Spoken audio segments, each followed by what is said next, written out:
Tu sais pas faire une phrase. Là tu vas trop loin. Ouais. On voit que la tête. Je dis que non, j'ai pas pété. Hein. Vraiment plus, et ben tu la partages. Je mets à quelle heure ce soir?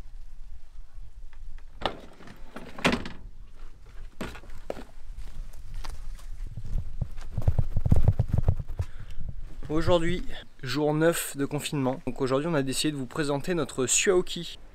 Je crois que c'est bon. Let's go! Hello à tous, nous c'est Théo et Marie, on voyage avec notre camping-car à travers l'Europe afin de te faire découvrir plein de coins sympas de notre merveilleuse planète. Alors si tu aimes le voyage et la van life, tu es au bon endroit. Il ne te reste plus qu'à t'abonner et bienvenue dans les carnets de Marie.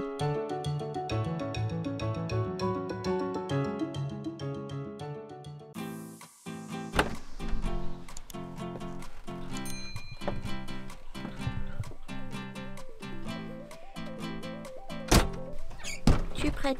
Let's go. Aujourd'hui on a décidé de te parler de notre Suaoki. Donc c'est une batterie au lithium qu'on a acheté à la base pour augmenter notre autonomie parce qu'on n'a pas la place de rajouter une seconde batterie dans le camping-car. Et puis on était aussi très limité en poids et donc une batterie ça fait très vite 30 kg. Donc on s'est rabattu sur ce Suaoki. Pourquoi ce modèle en particulier? On va te montrer tout ça. Il s'agit d'un Suaoki 400 Wh, donc c'est sa capacité. Ça représente à peu près 6 batteries de 20 mAh, 6 batteries externes, donc je pense qu'il y en a pas mal d'entre vous qui ont des batteries comme ça, donc ça fait 20 000 mAh, et le Suaoki représente 6 fois ça, donc il fait 120 mAh. Ça peut paraître beaucoup et en même temps ça peut aller très très vite si on lui demande beaucoup d'énergie. Donc le Suaoki, celui-là, il nous a coûté je crois à peu près 320 ou 330 euros. Là actuellement sur Amazon, il y a un coupon de 20 euros de réduction et je crois qu'il tombe à 319 euros. Donc on vous met le lien dans la description.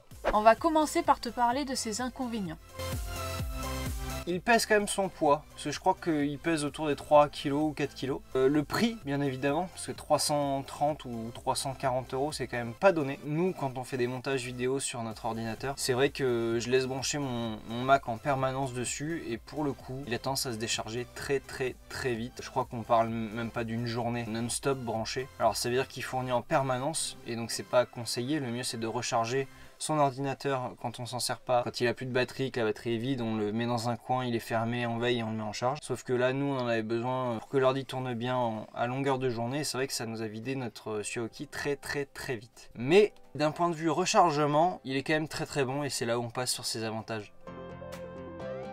Il y a 3 possibilités de chargement pour ce Suaoki. La première, ça va être sur une prise de 120. Grâce au chargeur que l'on peut brancher directement sur une prise secteur classique. La seconde possibilité, elle va passer par le 12 volts évidemment. Hop, ça nous permet de charger en roulant. Dès que le moteur est allumé, ça nous permet de recharger le Suaoki. C'est pas très rapide, mais je crois que ça charge aux alentours des 50 watts. C'est quand même pas mal. Et enfin, la dernière solution est par les panneaux solaires tout simplement. Ce qu'ils fournissent au moment où on l'achète, un câble avec des connectiques MC4 qui sont des connectiques de panneaux solaires pour se brancher directement sur le Suaoki parce qu'il intègre un régulateur MPPT qui permet de le recharger via un panneau solaire de 150 watts maximum. Sinon vous risquez d'endommager votre Suaoki. Mais donc il intègre un régulateur MPPT. Quand on connaît les tarifs d'un régulateur, c'est quand même pas mal.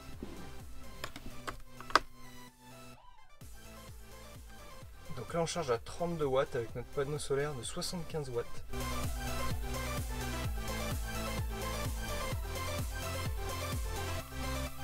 Donc ça c'était pour les 3 façons dont on pouvait le recharger. Donc c'est vrai qu'il se décharge rapidement si on lui demande beaucoup d'énergie, mais il peut se recharger quand même de 3 manières différentes et c'est quand même quelque chose qui est pas négligeable. On a aussi choisi le Suaoki pour son prix comparé au Goal Zero, parce que c'est vrai que c'est du lithium, mais d'un point de vue tarif, ça n'a strictement rien à voir. Alors la durée de vie, peut-être que le lithium est sûrement meilleur et que c'est pas la même technologie de lithium, mais c'est vrai que si on avait eu des sous, on aurait pris sûrement un Goal Zero, une batterie Goal Zero un peu plus puissante, et ça nous aurait été très bien, mais on fait avec et on se contente de notre Suaoki qui est déjà très bien. On a été étonné au moment où on l'a reçu par sa taille, parce qu'il est relativement compact. On s'attendait à quelque chose de plus gros. Alors il est assez lourd quand même, mais c'est vrai qu'il est très compact et tout petit. et ça nous permet de l'emmener un peu partout. Ça fait plusieurs mois qu'on l'a maintenant et on s'en sert essentiellement dans le camping-car. En fait, on n'avait pas de convertisseur pur sinus et le Suaoki, dans ses avantages, il a un convertisseur pur sinus qui nous permet de monter jusqu'à 300 watts.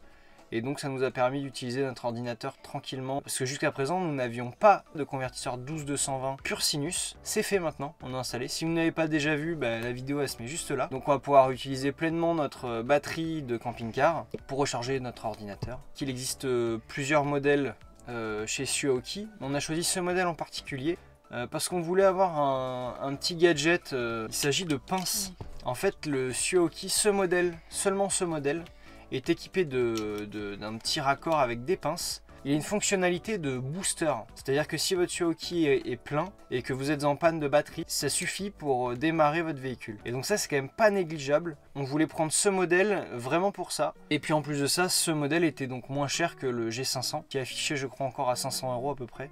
Pareil, en possibilité de branchement, il est quand même hyper bien équipé, que ce soit en USB, en prise allume-cigare. Il y a 2 prises secteur classiques, donc il offre une large possibilité de branchement. Si vous avez que des tablettes et des téléphones à recharger, c'est vraiment top. Ça permet de ne pas user votre batterie de camping-car ou de moins l'utiliser, de la soulager un petit peu. Et ça prend pas beaucoup de place, ça pourrait passer sous un fauteuil de passager par exemple. Et donc non, c'est quelque chose qui est vraiment bien. Et on regrette pas de l'avoir acheté. On en est très content.